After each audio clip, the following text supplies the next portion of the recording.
But the Sterlings, blinded by envy, could not accept Anna's newfound power. In secret, they plotted once more, determined to ruin her reputation and fortune. Yet Anna was no longer the vulnerable nanny they remembered. With unshakable resolve, she exposed their schemes, turning every accusation back on them. Their final attempt shattered, leaving them powerless. How did Anna rise from nothing? Her journey was forged in hardship and relentless learning. She studied finance by night, invested every spare coin, and built her fortune with discipline and vision. Anna's empire was not built on cruelty, but on intellect and compassion. In the end, she stood unbroken, her legacy a testament to the power of resilience and justice.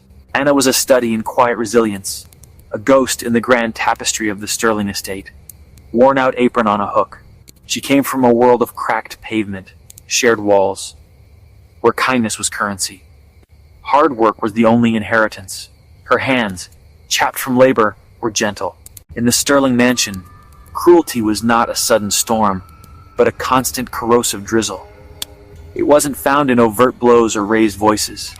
No, it was far more insidious. It was the art of 1,000 tiny cuts, each one meticulously placed to bleed a person dry of their spirit. A daily, systematic erosion of the soul, so subtle that to protest would seem like madness. Mrs. Sterling was the primary architect of this gilded suffering. She saw in Anna a quiet dignity that she herself lacked, and it infuriated her. So she would orchestrate little dramas, like a careless spill of dark red wine on a pristine carpet Anna had just cleaned. Then came the performance of an apology, a masterpiece of condescension. "Oh, you clumsy girl," she would sigh, her voice dripping with false sympathy. A thinly veiled command that placed the blame squarely on Anna, and Anna would scrub in a silence that was anything but peaceful. Inside her, a storm of humiliation and anger raged, but on the outside, she was a mask of obedience, knowing any crack in her composure would only invite more pain. Mr. Sterling's cruelty was one of omission, a calculated indifference that made Anna feel invisible. He would never acknowledge her presence beyond a clipped command. His dinner would be sent back to the kitchen. "It's cold," he'd state flatly. Again and again, she would make the long walk, each trip a deliberate reminder of his absolute power over her time. Then, there were the evenings with guests, when they would unite in their sadism. They'd discovered a simple rhyme from Anna's childhood and turned it into a party trick. "Sing for us, Anna," they'd command, their faces alight with amusement. And she would have to stand there, reciting the innocent words while the room filled with derisive laughter. It was a spectacle of humiliation, a punishment for an infraction that never occurred, designed solely to remind her of her place. In the cold, calculated world of the Sterlings, every action had a purpose, every person a function. So, the question was inevitable. Why Anna? Why did this one woman become the focal point of so much malice? The answer, when you understand their nature, is elementary. In that house, survival was an art form. The other staff had mastered it, learning to blend into the decor, to become as silent and unseen as the portraits on the walls. They learned to muffle their footsteps, to lower their gaze, to offer the vacant smiles and hollow agreements the Sterlings demanded. They became ghosts in their own lives, trading their substance for safety. But Anna could not, or would not, disappear. She refused to participate in the quiet cruelties that held the household together, the whispered gossip, the casual lies to cover a Sterling's mistake. In this carefully curated darkness, her integrity was a shard of light, a glaring anomaly that hurt their eyes. She became a mirror they were forced to look into every day, and they despised the reflection. It didn't show them their power or their wealth. It showed them their own emptiness, their moral decay. And for that, they could never forgive her. Her refusal to lie wasn't just about morality in their world. It was an act of defiance. Every honest answer was a quiet declaration that their power had limits, that it could not command her soul. Worse still was her influence on the children. Her simple kindness, her empathy, these were poisons to the ruthless dynasty the Sterlings were building. They were forging predators, sharks designed to navigate the bloody waters of their world. She offered humanity, and so she became a pariah. Even the other staff kept their distance. They knew she was a lightning rod for the Sterlings' displeasure. To stand with her was to be struck down alongside her. She was a solitary pawn on their grand chessboard, cornered for sport. A lesson to all others, because in their world, the foundational rule is brutally simple. Kindness is weakness, a flaw to be extinguished. But sometimes the softest light outlives the fiercest storm. The pressure mounted, a geological inevitability, meticulous work as a shield. Her competence reframed as flaw. Tension clung to drapes and corners. Everyone sensed the break approaching. A small mercy, a child's clumsy flower. The petals of paper fell like something sacred ruined. In that instant, the future was clear. Kindness would be extinguished here. The fracture was complete. The decision was made. She vanished. Simple. Absolute. The children's breakfast never came, as if she never slept there. She left almost nothing, and no note, no clues, no leads. Rumors multiplied. Certainty evaporated. Procedure without answers. The house felt haunted by her absence. Their world speculated.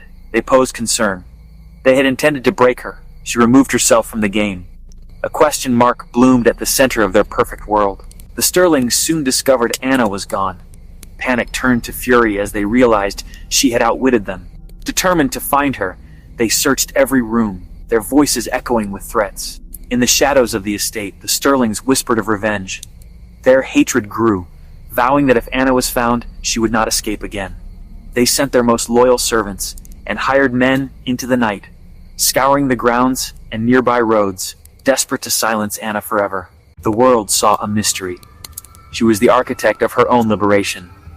Finance became her textbook. She created a digital ghost, an identity untraceable. A pittance became seed capital. Timing and precision, clockwork escape. She left at first light, blending with the cleaning crew. She did not hide. She invested. Shrewd, high-risk bets in markets she'd studied. A gamble calculated, disciplined. She was no longer a nanny. She was a strategist. In silence, she rewrote the rules that had written her. Wealth did not fall into her lap. It was forged. Sleepless nights, relentless determination, knowledge and capital, her only luxuries. A research bet soared, her first real turning point. She diversified and scaled. The legend of grew in quiet corners. Power increased, identity sealed. Wealth as tool, security, not spectacle.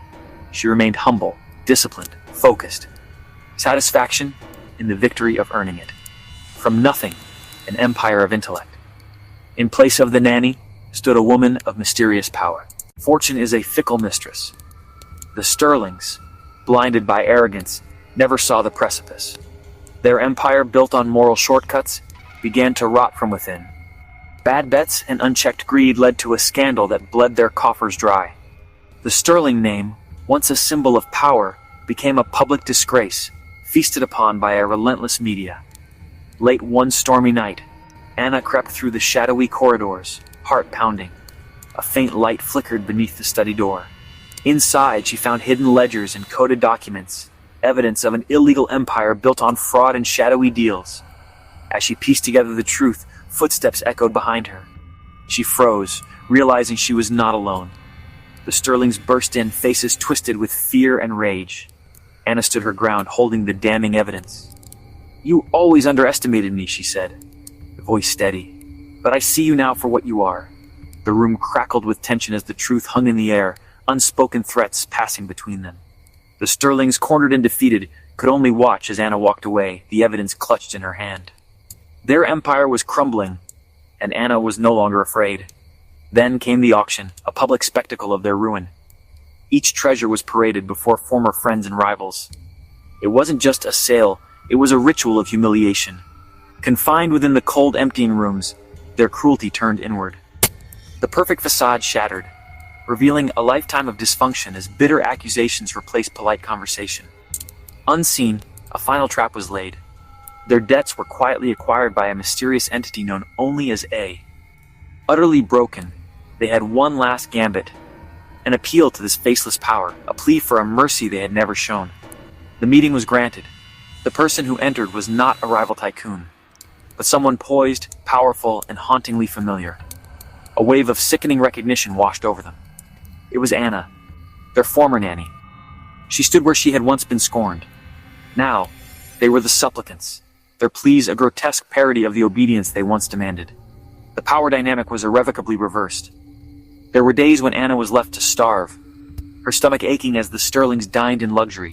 Sometimes punishment was a harsh hand or a cruel shove, pain delivered in silence, leaving bruises no one would see. Worst of all, she was locked in the cold, damp basement, her cries echoing in the darkness, hope fading with every hour.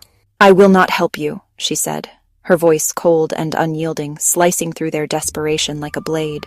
"You broke me, tried to erase me, but I survived. I rose above your cruelty. I am not your victim anymore." "The financial debt is forgiven," she declared, her eyes burning with fierce resolve. A flicker of hope crossed their faces, but she crushed it with her next words. "This house, this monument to your cruelty, will never belong to you again. You have 1 week to disappear, just as you made me vanish." This wasn't revenge, nor was it forgiveness. It was something more profound. It was release. A final severing of the past, setting not them, but herself, completely and utterly free. As the last sunset spilled gold across the estate's crumbling facade, Anna walked the halls once more, not as a servant, but as its liberator. The Sterlings, defeated and silent, they gathered their memories in boxes, the echo of their downfall haunting every room. Anna entered the great hall, her footsteps echoing with a new authority. She paused, gazing at the portraits that had once looked down on her with silent judgment. Now their painted eyes seemed almost pleading, stripped of their power by time and fate.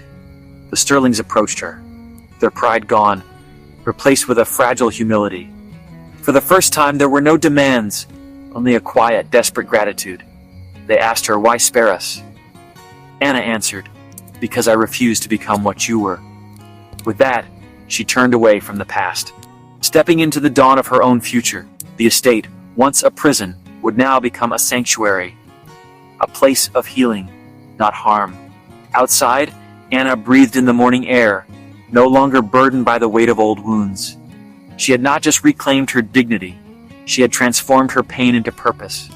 As the gates closed behind the Sterlings for the final time, Anna's story was no longer one of survival, but of triumph. The cycle was broken. The unseen hand had become the architect of her own destiny. In the weeks that followed, Anna's triumph did not end at the estate's gates. Instead, she opened them wider than ever before.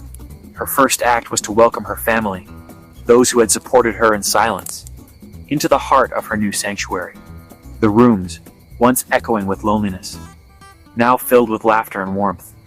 Loved ones joined her in rebuilding what had been broken. But Anna's vision reached beyond her own healing. She transformed the estate into a haven for others who had suffered in silence, refuge, hope, a fresh start. Each day she walked the grounds not as a solitary figure, surrounded by a growing community, united by shared stories of survival and dreams of renewal. Workshops replaced whispers of fear. Gardens blossomed where neglect had once taken root. Anna's leadership inspired others to reclaim their own power, to mend what had been shattered in their lives. In every gesture of kindness, every hand extended in support. Her legacy grew. Anna's journey became a beacon, lighting the way for those still trapped in darkness. The estate was no longer a monument to cruelty, but a living testament to compassion, resilience, the unbreakable bonds of family. Through her courage, Anna ensured that her story, and the sanctuary she built, would endure, not as a memory of suffering, but as a legacy of light for generations to come. Anna's success was not hers alone. She brought her family into her new world, sharing her fortune and opportunities with them. She funded her siblings' education, helped her parents retire in comfort, and made sure no one she loved ever struggled again. But Anna's generosity did not stop with her family. She reached out to others who had suffered as she once had. She built shelters, funded scholarships, and created opportunities for those in need, turning her pain into hope for many. Anna's legacy became one of compassion and empowerment, her story inspiring countless others to rise above their circumstances.